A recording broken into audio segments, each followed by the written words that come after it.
بسم الله الرحمن الرحيم. السلام عليكم ورحمة الله وبركاته.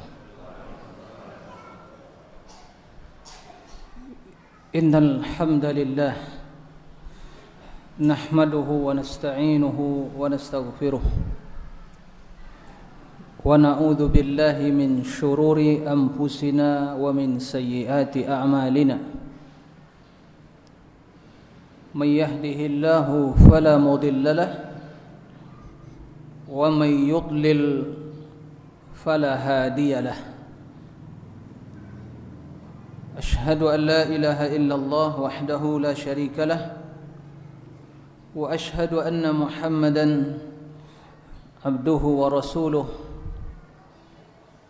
صلى الله عليه وعلى آله وصحبه ومن سلك سبيله واقتفى أثره إلى يوم الدين. أما بعد، يا أيها الذين آمنوا اتقوا الله حق تقاته ولا تموتن إلا وأنتم مسلمون. Kaum muslimin dan muslimat, dan juga Masya Allah anak-anak ustaz yang ustaz cintai semua yang hadir juga, Masya Allah ya, pada kesempatan hari yang insya Allah diberkahi ini, jamaah Masjid Al-Fatah yang senantiasa dirahmati oleh Allah Subhanahu wa Ta'ala. Alhamdulillah, untuk kedua kalinya saya bertatap muka dengan wajah-wajah penghuni surga ini, insyaAllah. Wajah-wajah yang bersinar dengan cahaya ilmu, karena ilmu itu cahaya, kebodohan itu kegelapan. Al-ilmu nur wal jahlu zulmatun. Pantas orang yang belajar ilmu, Allah menjadikan wajahnya ceria dan berseri, bercahaya. Naddarallahu mura'an sami'a maqalati fawa'aha faballaghahu kama sami', ila akhir hadits, kama qala Nabi sallallahu alaihi wasallam. Semoga Allah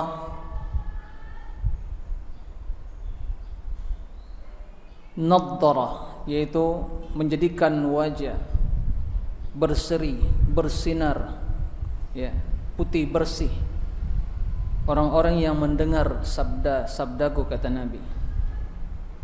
Dia menghafalnya kemudian menyampaikan kepada orang lain, dan ana yakin bahwa yang hadir sekarang telah banyak mendengar hadis Nabi, mempelajari hadis-hadis Nabi ya. Saya dengar juga dari tadi pagi udah ada kajian tafsir, kan begitu, mengkaji kalamullah. Dan pada hari ini juga kita tidak keluar dari mentadabbur, menghayati firman-firman Allah dan hadis-hadis Nabi. Masya Allah. Nanti sudah zuhur ada lagi enggak kajian? Masya Allah, luar biasa ya, semangat yang tidak tidak kendur, dan juga terus ya semakin bertambah. Mudah-mudahan ini pertanda kebaikan bagi kita semua, pertanda kebaikan yang diinginkan oleh Allah untuk kita semua. May yuridillahu bi khairan yufaqihu fid din. Orang yang dikehendaki kebaikan baginya, dikehendaki kebaikan oleh Allah baginya, maka dia bimbing orang tersebut untuk apa? Untuk tafaqquh fid din. Alhamdulillah. Naam, ala ni'mati talabil ilmi, nikmat menuntut ilmu agama. Alhamdulillah ya, puji dan syukur tentu selalu kita panjatkan kehadirat Allah. Apa yang disampaikan tadi itu sekelumit atau segelintir dari nikmat dan karunia. Karena Allah menjelaskan wa amma bi ni'mati rabbika fahaddits, kan begitu. Adapun dengan nikmat-nikmat Allah ya silakan kalian bercerita, menyampaikan, bukan untuk menyombongkan, tapi kita ingin merasakan kegembiraan itu dengan menyebut nikmat Allah. Naam. Wa bidzalika falyafrahu. Hendaklah dengan nikmat tersebut mereka bergembira. Ya. Pantas kita bergembira. Karena tidak ada nikmat lebih mulia, tidak ada karunia yang lebih utama di dunia ini setelah iman dan Islam kita daripada setianya kita, istiqomahnya kita, atau dibimbing oleh Allah untuk selalu menelusuri jejak Nabi, ya, langkah demi langkah sampai kita melangkahkan kaki terakhir berpisah dengan dunia ke dalam surga Allah Subhanahu wa taala. Karena ini jalan menuju surga. Jalan menuju surga ini jalannya. Semua yang kita lakukan ya ini landasannya. Semua yang kita kerjakan ya ini pondasinya. Ilmu dulu, belajar. Nah, alhamdulillah. Salawat dan salam untuk Nabi kita Sayyidina wa Habibina wa Qudwatuna Muhammad sallallahu alaihi wasallam. Allahumma salli ala Muhammadin wa ala ali Muhammad.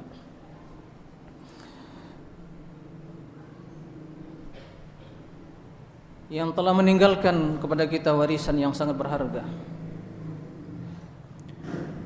yang telah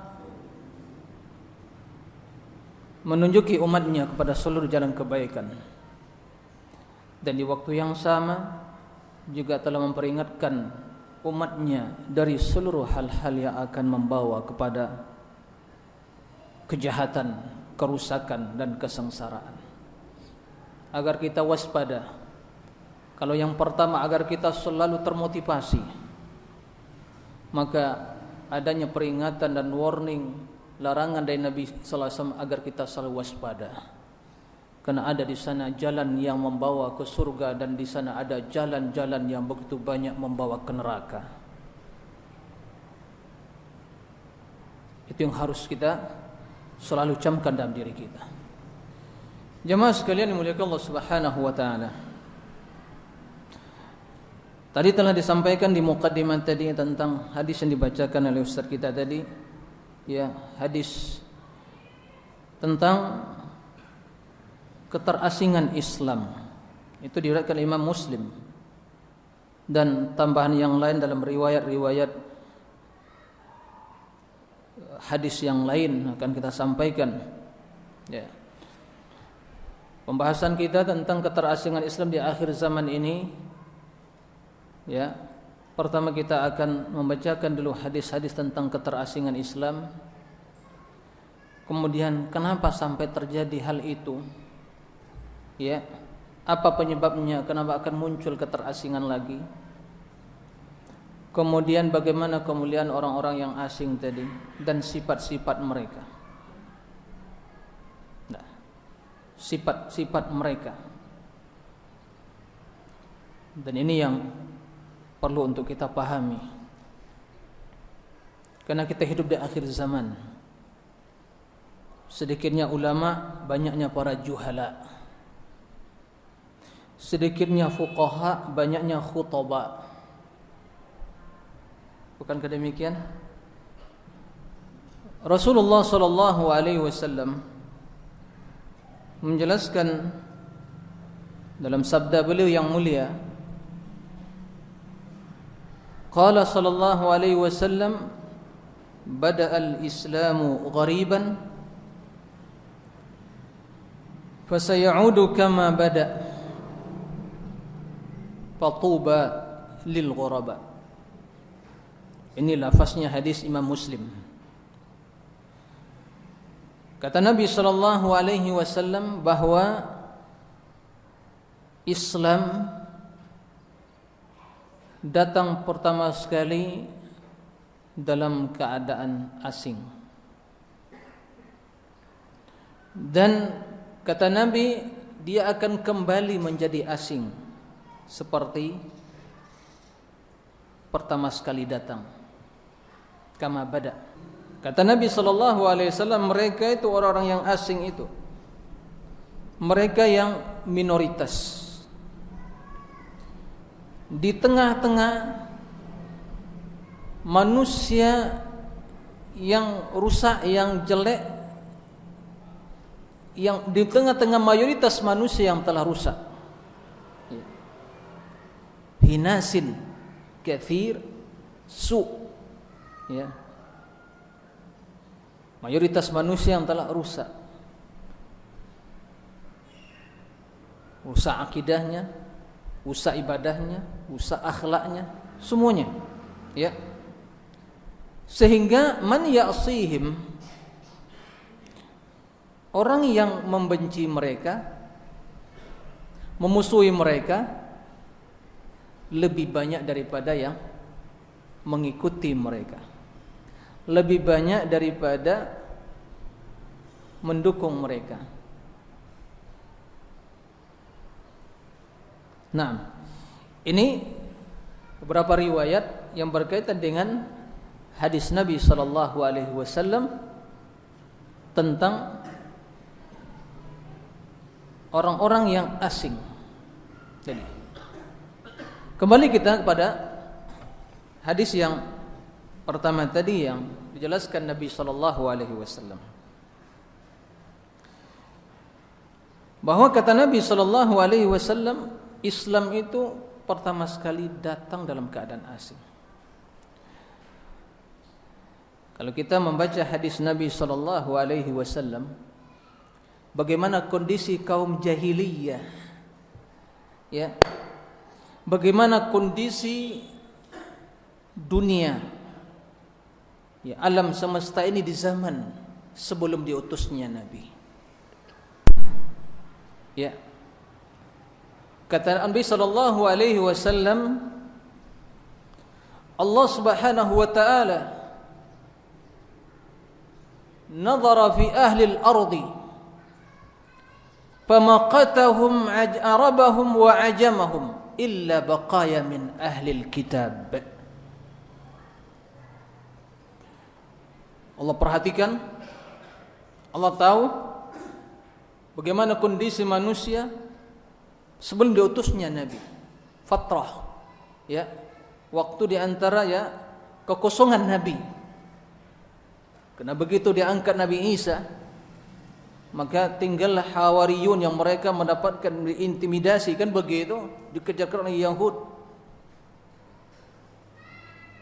sehingga mereka melenceng dari agama. Tapi masih ada sisa-sisa dari al-ahbar, ya, para ulama-ulama mereka. Masih ada. Illa baqaya min ahli kitab, yang mereka masih memahami ajaran Isa yang sesungguhnya. Ya.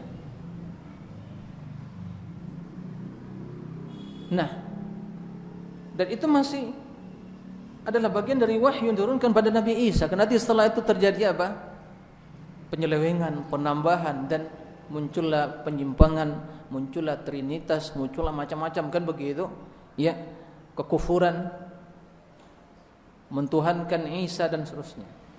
Nah, tatkala itu, begitu Allah melihat kondisi manusia di zaman sebelum diutusnya Nabi tadi, Allah semuanya mengutuk mereka.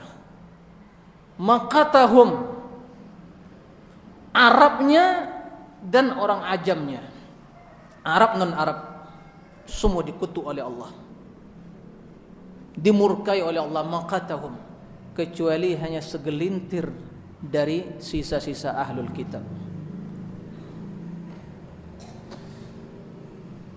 Begitu, ya, suasana yang gelap gulita, ya, dunia yang diselimuti oleh kegelapan, kejahilan, kesyirikan yang nggak bisa kita deskripsikan secara mendetail. Begitu. Yang penting kegelapan dengan makna yang sesungguhnya, zulumat, kan begitu.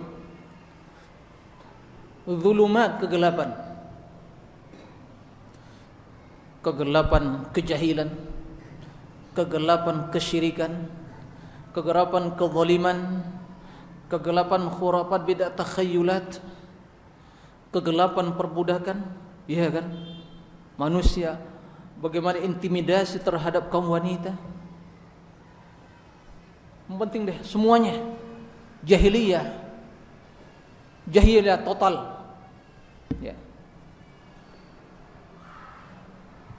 Dan itu kondisi manusia tentunya baqaya min ahlil kitab yang ada di dataran Arab, karena umumnya para nabi itu diutus di sekitar negara Arab kan begitu, dataran Arab, Syam, Palestina kan begitu kan ardul anbiya. Lalu bagaimana dengan kondisi manusia di belahan bumi sana, barat, timur, utara, selatan, ya, yang tidak pernah mendapatkan cahaya sedikit pun? Tentu kondisi mereka ya jauh lebih hitam kelam kan begitu ya, kejahilan. Nah, dalam kondisi seperti itu Allah Subhanahu wa taala ingin dengan hikmah dan keagungan serta kemuliaannya ingin memberikan cahaya yang menerangi kehidupan manusia. Maka diutuslah Nabi Muhammad sallallahu alaihi wasallam. Diutuslah Nabi Muhammad sallallahu alaihi wasallam dalam kondisi manusia yang telah mempersekutukan Allah, telah melakukan kesyirikan, ya, perjudian, perzinaan dan semua deh. Ya. Iqtadat rahmatullah. Allah ingin memuliakan, Allah ingin memberikan karunia kepada hambanya. Maka diutus Nabi sallallahu alaihi wasallam. Maka manallahu 'alal mu'minina id ba'atha fihim rasulan min anfusihim yatlu 'alaihim ayatihi wa yuzakkihim wa yu'allimuhumul kitaba wal hikmah wa in kanu min qablu fi dhalalin mubin. Allah sebutkan karunia yang mulia itu. Sungguh Allah telah memberikan karunia ya kepada hamba-hambanya, alal mu'minin, orang beriman, yang mengutus seorang rasul dari kalangan mereka juga, yang membacakan kepada mereka ayat-ayat dan hikmah dan mensucikan diri mereka. Kendati mereka sebelumnya berada dalam kesesatan yang sangat nyata, maka diutus Nabi kita Muhammad SAW. Begitu beliau diutus, mulai menebarkan dakwah tauhid, mengajak pada Islam, memurnikan akidah, menjauhkan ya akidah umat dari bermacam budaya dan tradisi jahiliyah, warisan para leluhur, ya, budaya nenek moyang kan begitu. Yang mereka mengatakan hadza ma wajadna alaihi aba'ana. Tauhid telah dicemari. Mereka berbuat kesyirikan. Tidak ada dosa yang lebih besar dari syirik. Mereka mengadang-adang agama am lahum syuraka syara'u lahum min ad-din ma lam ya'dam bihi Allah. Maka mereka mempunyai sekutu-sekutu yang mensyariatkan bagi mereka ajan tidak izinkan oleh Allah. Ya. Maka mulai Nabi mengajak pada tauhid, mengatakan pada mereka setiap saat dan waktu, setiap kesempatan, pagi dan sore, siang dan malam, beliau datang menyampaikan, mengajak pamannya, keluarganya dan kabilahnya, mengatakan kepada man innahum idza qila lahum la ilaha illallah qulu la ilaha illallah. Maka tatkala itu spontanitas mereka mengatakan yastakbirun, ya kan begitu, nyombongkan diri. Apakah kami akan meninggalkan, nah muncul alasan mereka, apakah kami akan meninggalkan tradisi dan budaya nenek moyang kami karena seorang syair yang majnun, ya, yang gila, yang sinting, yang macam-macam kan begitu. Asing, kenapa? Karena menganggap asing, aneh nih Muhammad. Ini adalah syai'un ujab, suatu yang aneh ini. Begitu. Ya. Aja'alal alihata ilahan wahidah. Inna hadalah syai'un ujab. Apakah Muhammad datang ingin menjadikan ilah sesembahan hanya satu saja? Lalu mana Uzza wa Manat, kan begitu, Walat, ilah-ilah yang lain. Ya. Ini aneh Muhammad ini, ya kan? Syai'un ujab. Naam, aneh. Begitu datang Nabi SAW, terus Nabi berdakwah, tidak kenal lelah dan letih, menghadapi semua rintangan, hambatan, sampai beliau ingin dibunuh. Bagaimana beliau dengan para sahabat terus satu persatu, ya, mulai satu demi satu, 2, 3, 4 terus masuk pada Islam. Bagaimana kondisi di Mekah, di tengah-tengah mayoritas tatanan pemerintahan jahiliyah, ya, budaya jahiliyah yang menutupi, ya, tatanan hidup manusia. Bagaimana para sahabat dizolimi, dibunuh, ya, di apa namanya itu, diintimidasi, diazab untuk mempertahankan akidah. Minoritas sangat sedikit, asing. Rasul tidak bisa membela para sahabatnya yang disiksa. Ammar bin Yasir, Rasul tidak bisa membelanya. Bilal tidak bisa Rasul membelanya. Kan begitu, asing. Beliau hanya sedikit. Taib, sungguh sangat asing. Syai'un ujab, kata mereka, asing. Terus berdakwah Nabi SAW, terus begitu Rasulullah 13 tahun di Mekah, kemudian ke Madinah 10 tahun. Wa ra'aitan nas yadkhuluna fi dinillahi afwaja. Kamu melihat manusia berbondong-bondong masuk ke dalam agama Allah, sehingga terjadi perubahan yang begitu besar, ya, dalam tatanan kehidupan manusia dalam sepanjang sejarah.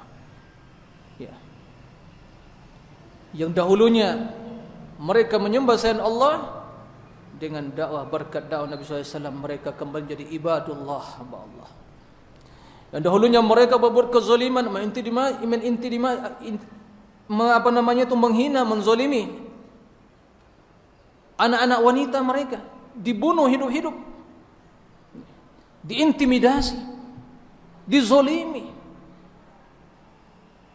menyakiti tetangga, ya, maka menjadi orang-orang yang berbuat baik, ya, bangga dengan lahirnya anak wanita, diangkat derajatnya. Mereka kembali kepada keadilan, meninggalkan bermacam maksiat dan dosa, menjadi orang-orang pilihan Allah, manusia terbaik dalam sepanjang sejarah kehidupan manusia dari dahulu sampai yaumil qiyamah. Itulah lahir generasi yang kita mengenalnya dengan siapa? As-sahabah Muhajirin wal Ansar. Berkat perjuangan Nabi SAW sendirian pertama sekali beliau, 2, 3, 4, 5 terus, ya. Dan ini masalah sejarah yang, dan di zaman sekarang ini kita perlu menggali dan mengkaji dan membaca dan mentadabbur, menghayati sejarah bagaimana Nabi berdakwah, agar hal ini bisa menghibur diri kita di zaman keterasingan ini. Bermacam juga intimidasi, tekanan, tantangan, rintangan, hambatan, problem. Inilah, begitu kita membaca, alhamdulillah, ternyata yang saya hadapi sangat lebih ringan dari ancaman yang hadapi Rasulullah. Bukankah demikian jemaah? Bukankah demikian? Ini diamnya setuju atau gimana ini? Hah? Ini kaidahnya gitu ya? Diam menunjukkan setuju gitu ya? Oke. Jadi enggak perlu dijawab, penting diam aja antum. Insyaallah antum setuju ya. Jazakumullah khairan, barakallahu fikum. Baik, begitu. Nah, asing Islam. Tapi setelah Islam menebar ke seluruh pelosok dunia, banyak kabilah-kabilah Arab, kan begitu yang datang. Manusia berbondong-bondong masuk dalam Islam. Hilang keterasingan itu. Islam menjadi kuat. Islam disegani, berwibawa, sehingga tegaklah nama Daulah Islamiyah yang pertama, yang dipimpin oleh Nabi SAW sebagai Rasul dan yang memimpin umat, kemudian dilanjutkan zaman Abu Bakar, Umar. Kemudian mulai ya, dengan seiring perjalanan waktu, semakin menebarnya Islam, semakin banyak yang masuk dalam Islam, tapi latar belakang yang berbeda-beda. Yang mungkin sebelumnya mereka adalah juga pengikut dan umat dari suatu dinasti kekuatan adidaya yang ada, baik Rom atau Persia, kan begitu? Pasti masing-masing mereka memulai latar belakang, tradisi dan budaya, pemahaman, dan mereka jauh dari pusat keilmuan, ya, dan tidak bersua dengan Nabi dan tidak bersua dengan sahabatnya.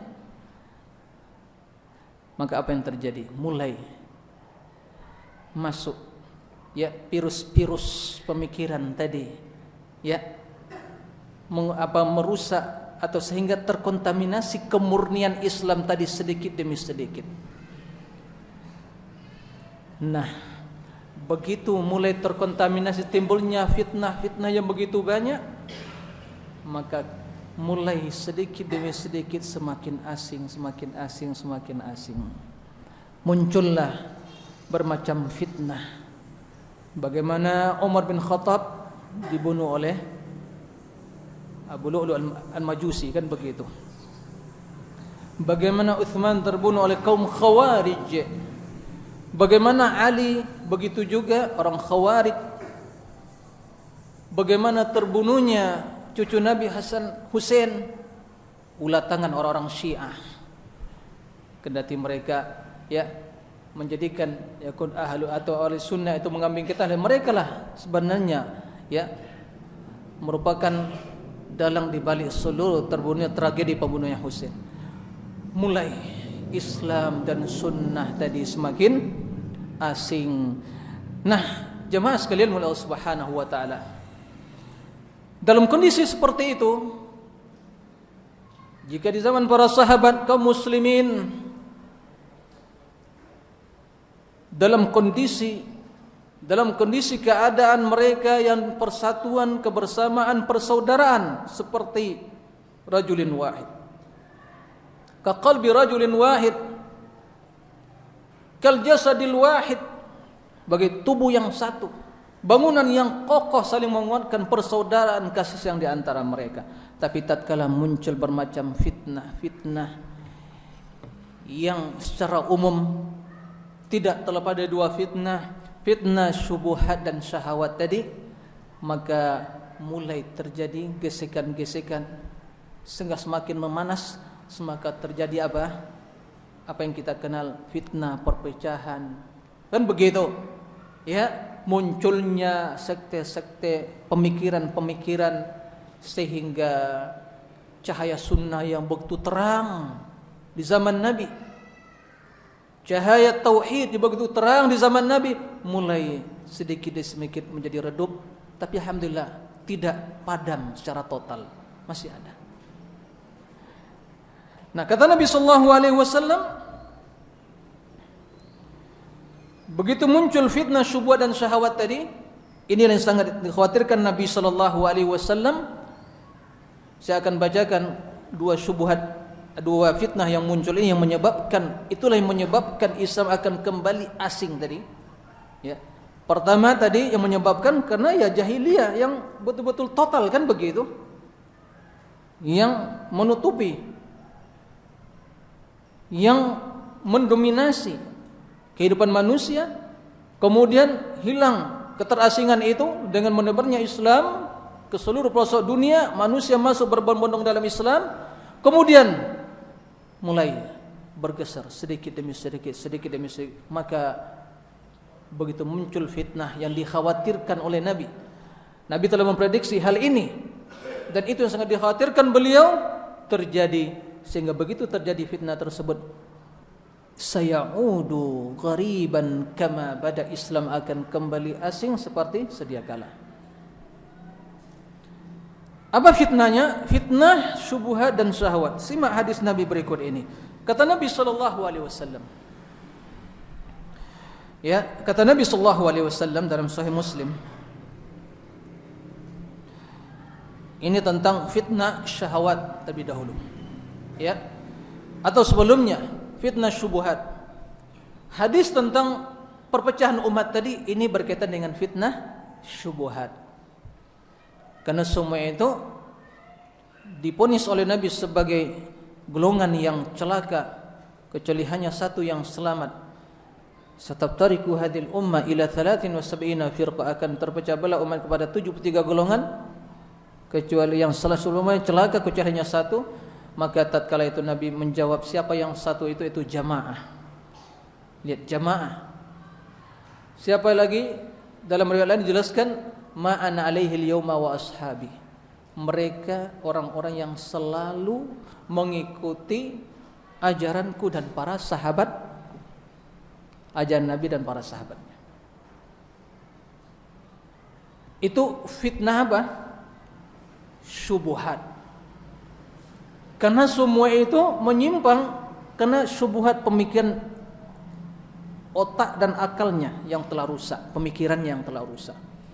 Muncul pemahaman khawarij yang suka mengkafirkan orang-orang yang berbuat dosa atau apalagi pelaku pemerintah yang zalim. Kan begitu? Dan itulah sumber pemikiran orang-orang khawarij, ya, apa yang dikenal dengan sekarang ISIS dan yang sejenisnya, orang teroris kan begitu, itu muncul. Muncul yang namanya, ya, pemikiran Syiah yang pencetusnya adalah seorang Yahudi, Abdullah bin Saba Yahudi. Nah, muncul setelah itu pemikiran Al-Qadariyah yang mengingkari takdir. Jadi segala sesuatu terjadi begitu saja tanpa takdir. Al-Qadariyah. Maka di zaman Ibnu Umar dan Ibnu Abbas diingkari. Demi Allah, tidaklah diterima amalan mereka dan kecuali mereka beriman dengan takdir. Kan begitu? Sampaikan kepada mereka, anni bari'um minhum wa bura'u minni. Saya berlepas dari mereka, orang-orang Qadariyah, sekte Qadariyah, dan mereka berlepas dari saya. Demi Allah, tidaklah menerima amalan mereka sampai mereka mengatakan beriman dengan takdir. Kan begitu? Dalam Sahih Muslim disebutkan seperti itu. Muncul lagi sekte Al-Jabariyah. Kan begitu, yang mengatakan manusia ini terpaksa, tidak punya pilihan dan kekuatan sama sekali. Muncul setelah itu Ahlul Kalam, Al-Mu'attilah Jahmiyah, mengingkari sifat-sifat Allah. Lihat, ya. Muncul itu juga Al-Asy'ariyah, Al-Maturidiyah, dan bermacam tarekat-tarekat Sufiyah yang bermacam-macam. Muncul terus sampai zaman ini, ya. Terus bermunculan pemikiran-pemikiran. Tapi kalau kita telusuri masih ada kaitan, ya, dengan asal usul pemikiran yang muncul pertama sekali. Karena setiap kaum itu ada pewarisnya. Nabi kita Muhammad SAW ya pewarisnya ahli sunnah wal jamaah, kan begitu, para sahabatnya. Dan insya Allah kita menjadi orang-orang yang mewarisi ajaran beliau. Allahumma amin. Orang-orang khawarij ada yang mewarisi, ya, dalam sepanjang sejarah peradaban kaum muslimin sampai sekarang. Aksi-aksi kekerasan suka mengkafirkan, pemikiran yang ekstrem, radikalisme, khawarij. Syiah apalagi zaman sekarang ini, ya kan? Pemikiran orang Jahmiyah, Mu'tazilah, orang-orang ilmuwan atau orang akademisi, pemikiran Mu'tazilah yang hanya mengkultuskan akal. Segala kebenaran standar adalah akal menurut mereka. Banyak di dunia-dunia kampus dan akademik, kan begitu. Kemudian yang mengingkari sifat-sifat Allah dan takdir ada. Terus masih ada yang terus mewarisi. Maka kata para likulli qaumin waris, setiap kaum itu ada pewarisnya. Nah, itu namanya syubhat atau fitnah syubhat. Fitnah syubhat, semua itu kata Nabi sallallahu alaihi wasallam, ya, itu adalah dhalalah. Semuanya adalah kesesatan. Karena dalam sebagian riwayat disebutkan mereka itu telah menyimpang disebabkan mengikuti hawa nafsu. Terjadi perpecahan sehingga sunnah yang pertama satu utuh terpecah belah, semua menisbatkan kepada Islam, akan tetapi jauh dari sunnah dan tuntunan Nabi sallallahu alaihi wasallam, sehingga Nabi mengklaim dan memponis mereka kulluha finnar illa wahidah. Yang wahidah inilah yang masih utuh, masih konsisten, masih istiqamah mempertahankan sunnah yang murni, yang di zaman-zaman munculnya sekte itu menjadi asing. Tapi di zaman Nabi tidak asing, di waktu berkembangnya Islam tadi muncul. Taib. Itu permasalahan fitnah syubhat. Fitnah yang kedua yaitu fitnah syahwat yang berkaitan dengan dunia, yang berkaitan dengan syahwat. Ya. Dan Nabi dalam hadis Nabi sallallahu alaihi wasallam menjelaskan, kata Nabi SAW, "Kaifa antum?" Bagaimana kondisi kalian? Beliau berkata kepada para sahabatnya, bagaimana kondisi kalian nanti? Ya, idza futihat alaikum khazainu Faris war Rum.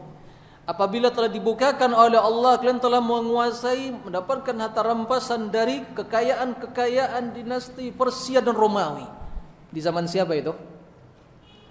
Di zaman siapa jemaah? Diruntuhkan kedua kekuatan adidaya yang ada di zaman tersebut. Zaman siapa? Umar bin Khattab radhiyallahu an. Di zaman Umar bin Khattab radhiyallahu an, dibawa itu kekayaan Persia dan Romawi itu ke Madinah. Futihat. Itu janji Nabi SAW. Dan telah diperlihatkan pada Nabi di waktu beliau menggali parit, ya kan begitu, perang Khandaq. Begitu beliau memukul batu, keluar cahaya, kan begitu, yang menuju ke posisi dan tempat dua kekuatan aja yang ada pada waktu itu. Langsung mengatakan, kekuasaan umatku akan sampai kepada tempat itu. Betul terbukti, ya kan? Maka terbukalah harta kekayaan, kan begitu? Khazain Faris war Rum.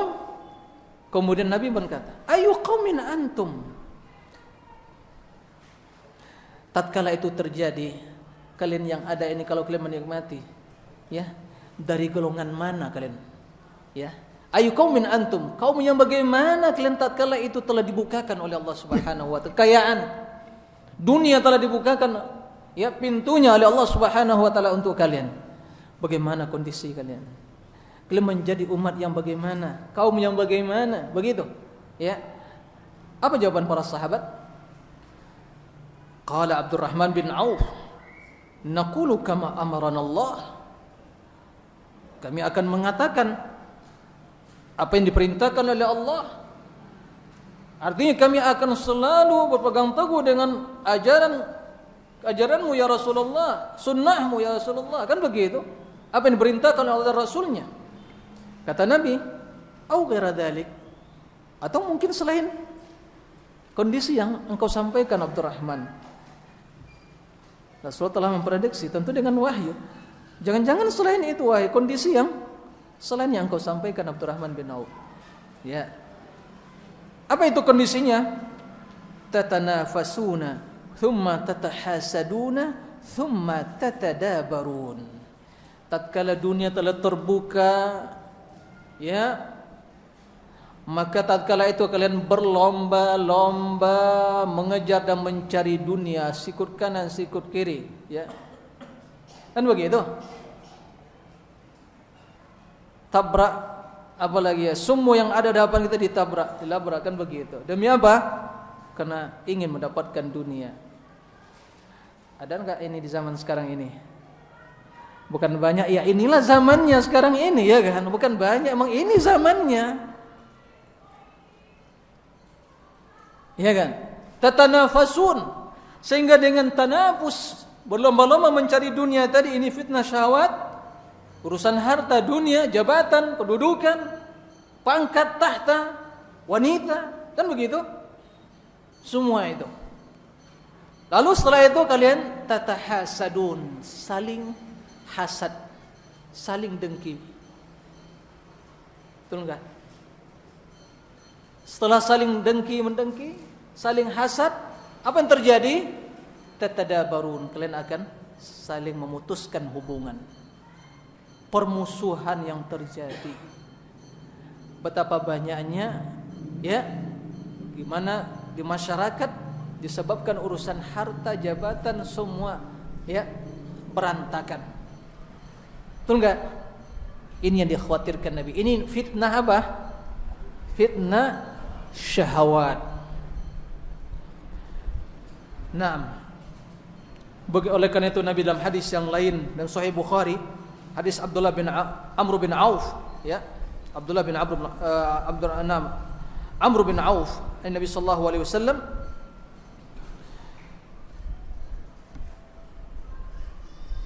qala Nabi sallallahu alaihi wasallam, wallahi, demi Allah kata Nabi, mal faqru akhsha alaikum, saya tidak khawatir kemiskinan yang akan menimpa kalian.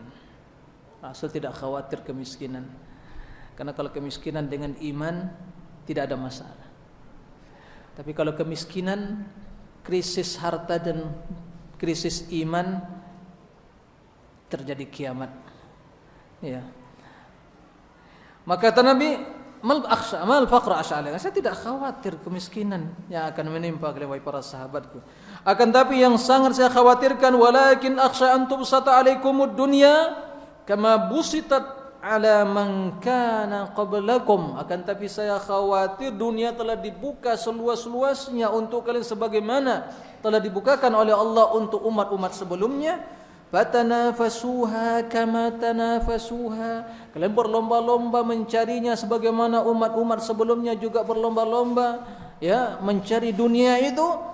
Fatuhlikukum kama ahlakathum, lalu dunia tersebut akan membinasakan kalian sebagaimana umat-umat yang sebelumnya telah dibinasakan oleh hal yang sama. Ini hadis Nabi yang sallallahu alaihi wasallam telah memprediksi hal itu. Itulah yang terjadi jemaah. Tatkala itu muncul, terjadi permusuhan di kalangan kaum muslimin. Ya, apalagi di zaman sekarang ini, tidak sedikit orang-orang yang karena urusan dunia mengorbankan agamanya, ideologinya, prinsipnya dan akidahnya demi pulus, urusan menjadi mulus, dimuluskan semuanya, kendati itu ada hal yang bertentangan dengan agama, dengan prinsip. Tidak sedikit di zaman sekarang orang menjual agama. Kata Nabi, yabi'una dinahum bi'aradin minad dunya, menjual agamanya karena urusan dunia yang sangat hina. Lalu bagaimana sikap kita? Kalau Umar bin Khattab radhiyallahu anhu, begitu kekayaan, perbendaharaan kekayaan dinasti Romawi dan Persia itu dibawa ke Madinah, dibentangkan di hadapan beliau, apa yang terjadi? Beliau menangis ya jemaah, menangis melihat harta yang melimpah ruah, emas, perak dan semuanya itu, menangis. Kenapa kamu menangis wahai Umar bin Khattab? Hari kemenangan kaum muslimin, harta melimpah ruah datang, kekayaan. Apa kata Umar bin Khattab radhiyallahu an? Lihat, inna hada lam yuftah ala qaumin qattu illa ja'alallahu ba'sahum fima bainahum. Kekayaan dunia yang seperti tidak Allah bukakan untuk satu kaum kecuali Allah akan menjadikan kehancuran mereka disebabkan oleh hal itu. Permusuhan yang terjadi sebabkan harta dunia, harta kekayaan tadi. Ini syahwat ya jemaah. Nah, tatkala itu terjadi, apa yang begitu juga dalam hadis yang lain Nabi sallallahu alaihi wasallam menjelaskan tentang fitnah syubhat dan syahwat tadi. Innama akhsha alaikum asy-syahawat allati fi butunikum wa furujikum wa mudillatil fitan. Ini sesungguhnya yang sangat aku khawatirkan atas kalian adalah syahwat, syahwat perut kalian dan syahwat kemaluan kalian. Kemudian wa mudillatil fitan, kemudian fitnah-fitnah yang menyesatkan. Ini fitnah menyesatkan, ini pemikiran syubhat. Kalau syahwat perut dan kemaluan, ini syahwat, ini kedua fitnah ini. Nah, tatkala itu terjadi, maka sunnah ajaran Nabi yang murni, tulus, suci itu semakin menjadi asing. Karena orang telah meninggalkan, telah tenggelam dalam syubhat dan syahwat, telah bergelimang dengan syubhat dan syahwat, sehingga sunnah yang ditinggalkan Nabi menjadi asing.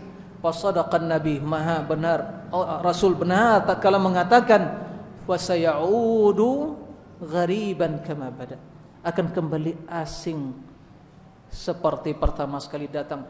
Tapi kata para ulama, keterasingan Islam yang kedua kalinya sesudah yang pertama jauh lebih asing dari keterasingan yang pertama.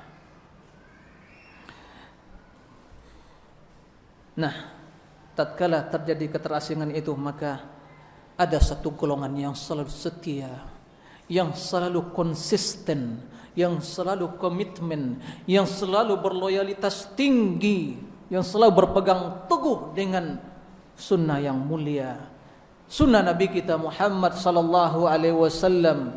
Itulah mereka ahli sunnah yang jamaah yang sesungguhnya. Apa sifat mereka? Orang-orang yang asing.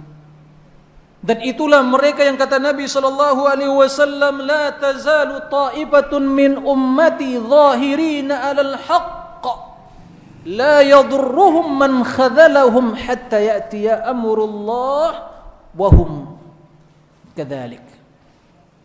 Akan ada senantiasa dari umatku golongan yang selalu berada di atas kebenaran dan tidak membahayakan mereka orang-orang yang ingin menghina, merendahkan dan melecehkan mereka. Propaganda, makar apapun yang dilancarkan untuk menghina, menjatuhkan mereka tidak akan membahayakan mereka sampai datang keputusan Allah, sampai yaumul qiyamah. Mereka selalu berada dalam kondisi seperti itu. Hum firqatun najiyah, mereka lah golongan yang selamat. Mereka lah yang dikatakan Nabi ma ana alaihi al-yauma wa ashabi, mereka lah yang selalu mengikuti apa yang saya ikuti dengan para sahabatku. Itulah karena firqatun najiyah, at-taifal mansura, golongan yang selamat. Dan itulah orang-orang yang setia dengan sunnah Nabi sallallahu alaihi wasallam.